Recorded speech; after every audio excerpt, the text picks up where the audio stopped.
Everyone dreams of wealth, right? It's pretty universal. But you look around and, well, not that many people actually get there. Right. And the really interesting thing, it's not always about just working harder or, getting that one lucky break. Seems there's this surprising shortcut, maybe a missing piece, that most people just miss. Yeah, totally. Most people are out there chasing it, putting in more hours, waiting for that big win. But this deep dive we're doing today, it's looking at sources from Miracle Morning Millionaires by Hal Elrod and David Osborne. Not a recorder yet. Right. And they've got this really counterintuitive idea that the most predictable path to wealth, it's maybe not found primarily in your business plan, but in those first few hours of your day. Oh. So our mission today is really to unpack their take on how mornings can become, well, maybe the single most important factor in creating not just money, but, an extraordinary life. It kind of challenges how we even think about where success starts. And their own stories really back this up, don't they? It's not just theory. They lived it. Absolutely. You've got David Osborne, a self-made multimillionaire who actually started out calling himself a night owl. Can you believe it? Someone who loves sleeping in. And then he finds this deep link between mornings and wealth. And then Hal Elrod. Wow, two huge rock bottoms. Yeah. A car crash where he technically died for 6 minutes. Incredible stuff. And then his business crashing in the 2008 financial crisis. And through all that, he finds this path to, well, miraculous results through these specific morning habits. So we're going to look at how they, and apparently loads of others, use those early hours to transform things, not just finances, but everything. Exactly. So if you think about it, mornings aren't just, hitting the snooze button. They're framed here as this massive catalyst for change, a chance to wake up better, shape your life proactively, instead of just reacting all day long. Which is what most of us do, right? Right. React. Totally.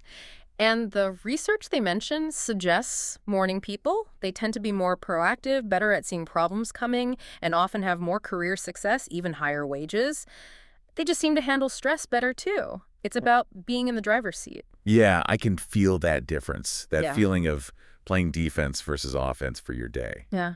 So what's the first thing people notice? I love that analogy they use, the oxygen mask one. Oh, yeah, the oxygen mask, it's perfect. Taking time for yourself isn't selfish, it's necessary. It really nails it because we're often taught, put everyone else first, your job, your family, whatever. And then maybe you get some time for yourself at the end of the day if you're lucky. If you're not exhausted. Exactly. But they argue pretty strongly that skipping your own growth, your own health, it's just a recipe for burnout financially and personally. Just like on the plane, right? You pass out, you can't help anyone. Right. So it's not selfish, it's foundational. You just can't build wealth or have a great life if you're always running on empty. Okay, that makes total sense. The oxygen mask first. So how do we actually do that? What's the practical toolkit? That's where the Life SAVRS come in, right? Exactly. The Life SAVRS 6 proven personal development practices. And Hal Elrod's big insight wasn't just finding these, it was realizing you need to do all of them consistently. Not just pick one or two. Right. The magic is in the combination. They're designed to put you in this peak state physically, mentally, emotionally, spiritually right at the start of your day. Right. Like you said, a supercharger. So what's the first one? The S. S is for silence, which is kind of funny, right? Because most of us start the day with noise, alarm clock, phone buzzing, news. Yeah. Yeah. But starting with intentional silence, meaning meditation, deep breathing, just quiet gratitude, it totally flips the script. It helps lower stress because it reduces cortisol, that main stress hormone. Cortisol. That's those bad news long-term, isn't it? Messes with memory, immune system. Totally. Studies show it hinders learning, lowers immunity, increases health risks. So silence combats that. And it's not some fringe idea either. You mentioned Oprah, Katy Perry, Ray Dalio, Rupert Murdoch, billionaires starting their day with silence. Exactly. It's about creating space for clarity, peace. Boosts cognitive function, confidence. Even just a few minutes, they say, makes a real difference. Okay, S is silence. What's A? A is for affirmations. Now, these are tools to basically reprogram your subconscious, get your actions aligned with your goals. But, and this is key, the book points out why a lot of common affirmations just don't work. Yeah, I've heard that. Just saying, I am rich when you're, not. Exactly. Your brain kind of calls BS on it. It feels like lying. Mm-hmm. And also passive stuff like money flows to me easily. Well, wealth usually requires some action, Right. So affirmations get a bad rap sometimes. How do they make them actually stick? Yeah. What's the trick? Well, they lay out this 4-step process. First, Figure out the result you're totally committed to and why it matters. So not just I want more money, but I'm committed to doubling my income from X to Y in 12 months so that I can give my family security. The why is huge. Okay, specificity and the why. Got it. Second, name the specific actions you will take and when. Like, to double my income, I commit to making 40 prospecting calls daily from 8 to 9 a.m., 5 days a week, period. Actionable. Okay, yeah, that grounds it, makes it real.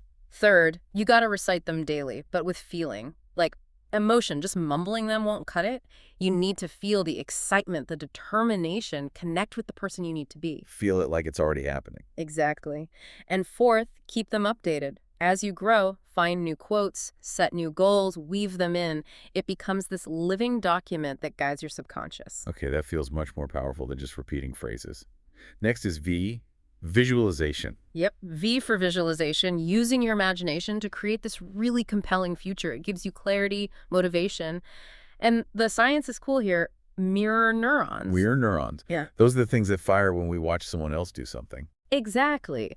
Or even when you just vividly imagine doing it yourself, your brain pathways activate as if you're actually doing it. It basically can't tell the difference between super vivid visualization and the real thing. It's like practice for your brain. Wow. So how do you do it effectively? What should you be visualizing? Well, Hal Elrod used it for that 52-mile ultramarathon he ran. He hated running, but he visualized himself enjoying the run. Okay, so not just the outcome, but enjoying the process too. Key point. So 3 steps they suggest. 1, get ready, maybe some music, sit up straight, deep breaths. 2, visualize what you really want, but without fear holding you back. Think big, like that Marianne Williamson quote, "Our deepest fear is that we are powerful beyond measure." See your biggest goals achieved, use all your senses. Let yourself really go there. Yeah.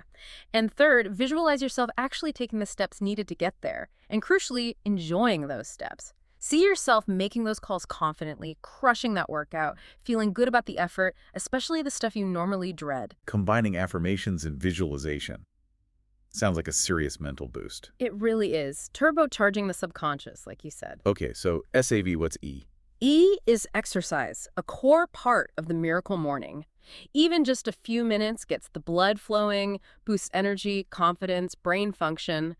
Think about top performers like Eben Pigon, Tony Robbins. They swear by morning movement. And it doesn't have to be this huge hour-long gym session, right? Not at all. 5, 10 minutes, a walk, some yoga, a quick workout app, anything to get your heart rate up. It can seriously improve blood pressure, mood, energy for the whole day. And the beauty is, doing it first thing means you actually do it before the day gets crazy and excuses pile up. Gets it done. Okay, SAVER. R is for reading. Yeah. They talk about reading as basically having access to the greatest mentors ever, shortening your learning curve by potentially decades. That's a cool way to put it. Think about it. Just 10 pages a day. That's like 18 books a year. Imagine the knowledge. But crucially, it's not just about reading. It's about implementing. Ah, right. Avoid becoming a personal development junkie who knows a lot but doesn't do much. Exactly. The value comes from taking notes, finding key takeaways, and then actually scheduling time to apply what you learned. It's about accelerating your success by learning from others' experiences. Makes sense. And the final S? The last S is for scribing, basically journaling, writing things down daily. Why is that so important? It's huge for clarity, getting thoughts out of your head, capturing ideas you might otherwise forget, reviewing lessons learned, acknowledging your progress, which boosts confidence, even improves memory. It helps you process challenges and plan your next steps. And how do they suggest doing it?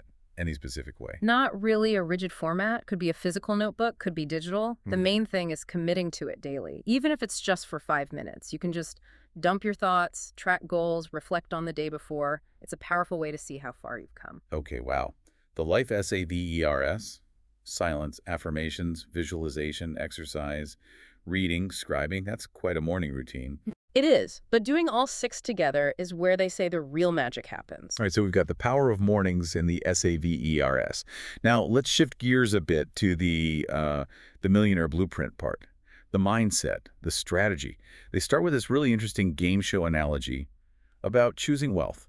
Yeah, this is a big one. The core idea is that becoming wealthy isn't just something you want, it's something you have to consciously choose.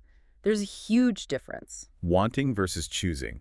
Explain that. Well, wanting is passive, right? Dreaming, buying lottery tickets, always feeling like you're getting ready, but never actually pulling the trigger. Choosing is active. It's deciding, making a plan, taking consistent action. Every day you face that choice.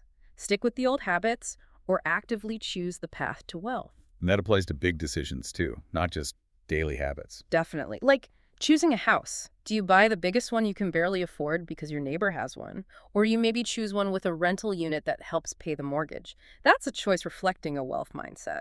Okay, that makes sense. They also use this hermit crab idea to talk about our beliefs and habits. Yeah, the hermit crab analogy, I love that one. It's like, we live inside this box of our current beliefs, habits, comfort zones. But to grow, like a hermit crab needs a bigger shell, we need to consciously choose a bigger box. But our brains kind of fight against that, right, with these box filters, cognitive biases. Exactly. These biases are like invisible filters keeping us stuck in the current box. They mention a few key ones. Loss aversion, we hate losing more than we like winning, so we avoid potentially profitable risks. Keeps us safe, but maybe stuck. Right, playing not to lose instead of playing to win. Precisely. Then the sunk cost fallacy, you keep pouring time or money into something failing just because you've already invested so much. You can't leave the box of past effort. Ouch. Yeah, I've done that. We all have. Status quo bias, just sticking with what's familiar, even if it's not optimal. Resisting change. And time discounting, wanting that immediate reward now rather than waiting for a bigger payoff later. That little voice saying, I want it now. So these biases are constantly tripping us up, like mental roadblocks. Pretty much. And the last one they mention is the ostrich effect. Literally burying your head in the sand. Avoiding uncomfortable truths, like not opening that credit card bill. Okay, denial. Yep. And the crucial first step, they stress, is just becoming aware of these biases. You can't change what you don't see. Awareness lets you start breaking free from that limiting box. So to build a bigger box, you need this millionaire vision. They call it the air game. Right, the air game, your high-level, big-picture vision for your life. Contrasted with the ground game, which is the daily tasks, the grind, you absolutely need both. All air, no ground is just daydreaming. All ground, no air is just busy work. Exactly. You're just running hard without a destination. So to build that air game, that compelling vision, they suggest writing this letter from a not-so-mysterious millionaire. Okay, tell me about that. You basically write a letter from your future, successful, wealthy self to your present self. Describe your life maybe 5, 10, 30 years out. But here's the key. Write it in the present tense, like it's already happened. No fear, no doubt allowed. Connect with the feeling of it, and don't worry about how you'll get there yet. Just capture the vision, the feeling, break free from current limits. Exactly. That bold vision then starts to pull you forward. Okay, vision established. Then you need the flight plan, the destination and the map, goals and execution. Yep. Millionaires, they say, are super purposeful. They know where they're going, goals, and how they plan to get there, execution. So what are the tips for effective goal setting? Okay, 4 key things here. 1, set your goals when you're feeling good, in a peak state, energized, optimistic. Goals set when you're down are less likely to stick. Makes sense. Don't set goals when you feel defeated. 2, be flexible. Some goals you think you should have might not actually light you up. It's okay to ditch them if they don't align with your real vision anymore. Okay, permission to adjust. 3, review your goals regularly, like weekly, maybe during your miracle morning. Keeps them fresh, prevents goal decay, connects you back to why you started. And 4, build in rewards. Celebrate milestones. It tells your brain the effort is worth it. Rewards are important. Okay, what about the planning side? The execution map. Key things here. Always know the smallest next step. If you feel overwhelmed, break it down. What's the absolute tiniest thing you can do right now? Also, anticipate obstacles, both external stuff and your own internal stuff, like fear or bad habits. And finally, revisit the plan often. Plans need to adapt. Your morning is the perfect time to tweak it with a clear head. Okay, vision, goals, plan. Got it. And now, this idea of leverage, this sounds huge. David Osborne's shingles story. Yeah, that was his wake-up call. Working himself into the ground, got shingles, realized he physically couldn't just keep adding more hours. He met a billionaire who gave him this simple advice. Write down your top 7 tasks, then just do the top 3. It wasn't about adding, it was about multiplying. Multiplying effort. Yeah. How does that work? It's a fundamental shift. Most people think additively. Work more hours, save a bit more money. Millionaires think multiplicatively. Leverage means getting more output with the same or even less input. Okay, so prioritizing those top tasks gives you more bang for your buck, time-wise. Exactly. That's time leverage. But it goes beyond that. David realized he couldn't do it all. The B and C tasks still needed doing. That's where people leverage comes in. Ah, building a team. Right. Wealth is a team sport, they say. Hiring, help a bookkeeper, an assistant, contractors, whatever lets you multiply your efforts beyond what you alone can do. Focus on your highest value activities. And there's another kind of leverage, learning. Yes. Learning as the master lever. This is powerful because it's accessible to everyone. Every single thing you learn you can apply over and over again, multiplying the effectiveness of all your other efforts. It compounds. You don't need capital or employees to start leveraging learning. Continuous learning multiplies everything else. Right. I like that. So, okay, you got the vision, the plan, the leverage. But then comes the hard part. Knowing when to stick with something and when to, well, quit.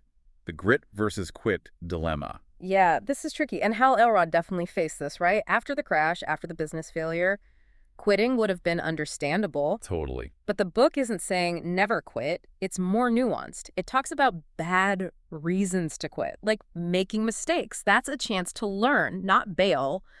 Use your miracle morning to reflect. That's the lesson here. Yeah. Fear, like being scared to make calls, often a sign to push through, not run away. Lack of momentum. Maybe you need to reconnect with your goals, boost your energy. So reframe those setbacks.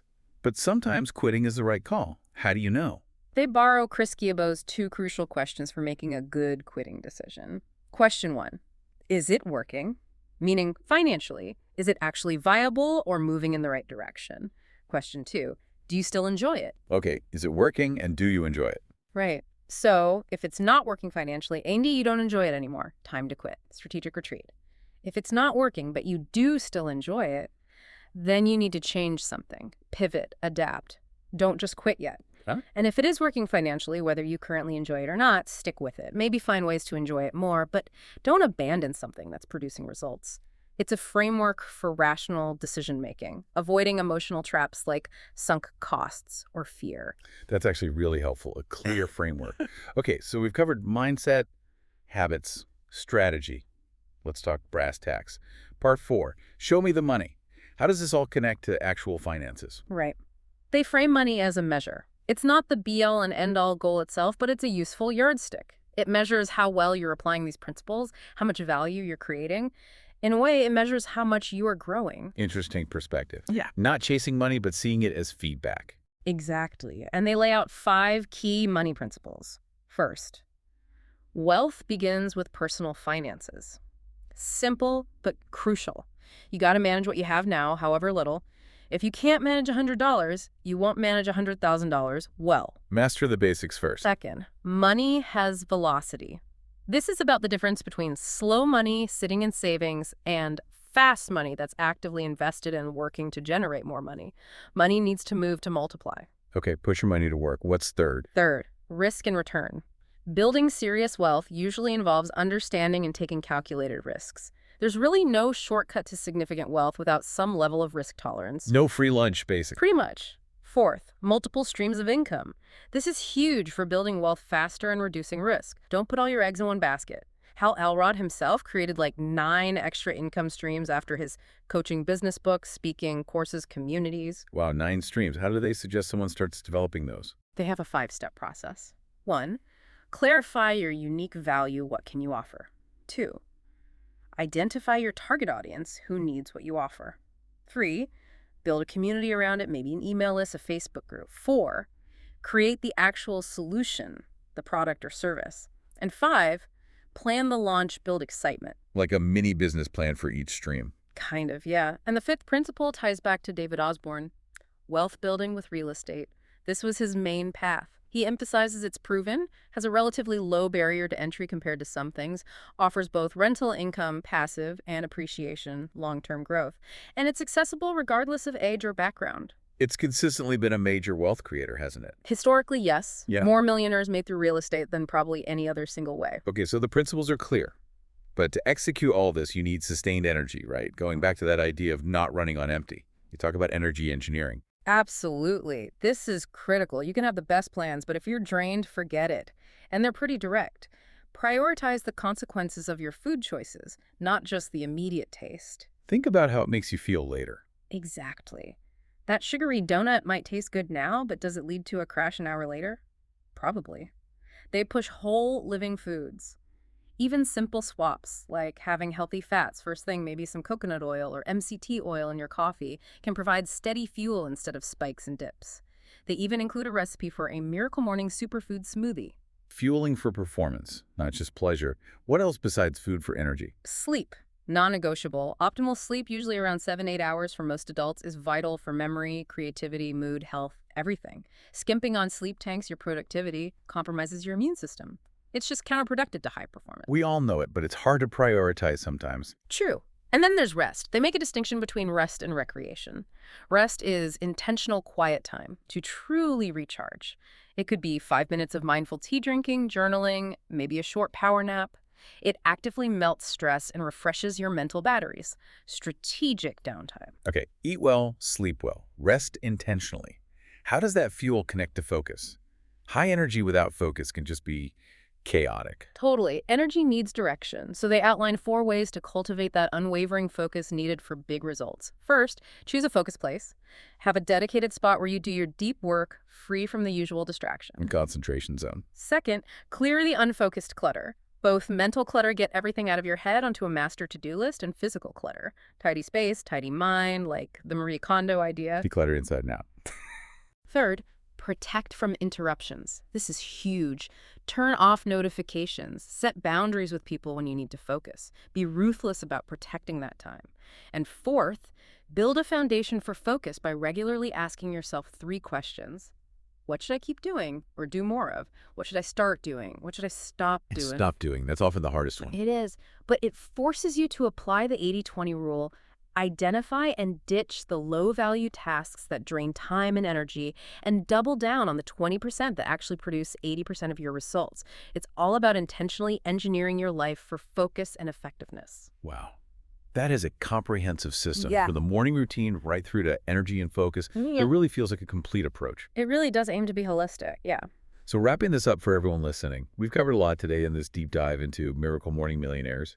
We started with that core idea, the incredible power hidden in your morning routine. Then we broke down the Life SAVERS, silence, affirmations, visualization, exercise, reading, and scribing, those practical tools. Right. Then we got into the millionaire mindset, making the choice for wealth, breaking out of those limiting mental boxes, crafting that big millionaire vision, and building your flight plan with goals and execution steps. And we can't forget leverage, moving from just adding effort to truly multiplying it, using time, people, and especially learning. Plus, that crucial framework for knowing when to show grit and when it's smart to quit. Absolutely. And then we looked at how to sustain it all. Self-leadership, engineering your energy through diet, sleep, and rest, and building that laser-like focus, finishing up with those direct money principles, managing finances, velocity, risk, multiple income streams, and the potential of real estate. The full journey. It really is. And maybe the core message, the thing to really hold on to, is that idea of the trade that David Osborne talks about. Yeah, that's powerful.